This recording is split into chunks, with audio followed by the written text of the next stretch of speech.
Maybe I have a question to Carlos Miranda, if you agree, if there is no other question in the audience.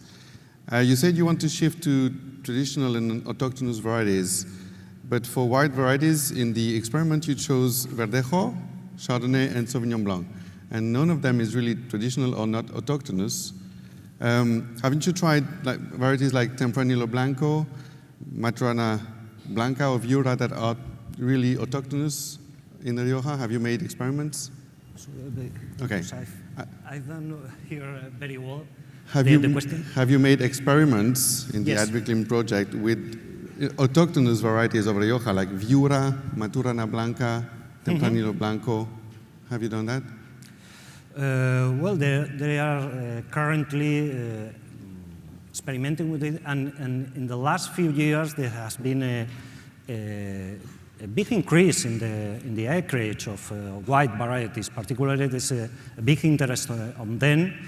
And traditionally in Rioja has been a land of red wines, but precisely I'm not able to say to which extent at this moment, but clearly there's a big trend to increase the whites, and precisely with all those varieties, and they are going, in my understanding, pretty well to the region, and the wineries are satisfied with the results. Okay, excellent, thank you. Another question, maybe, quickly? This one is for you, Jose. You mentioned briefly in your opening intervention gene editing techniques, and namely CRISPR.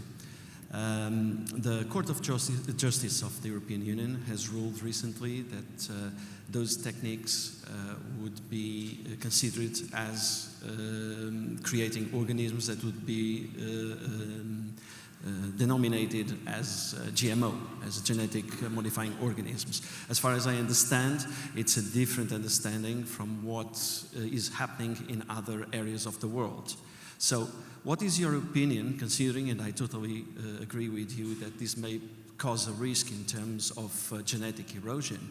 In your opinion, is this ruling of the European Union defending the wine business and the way we have gone around varieties, or is it causing us to get behind the rest of the world?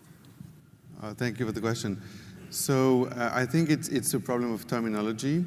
Scientists using this gene editing technique have been struggling to not use the word GMO for this, but it's nothing else than GMO. You modify genetically an organism, you must face the truth.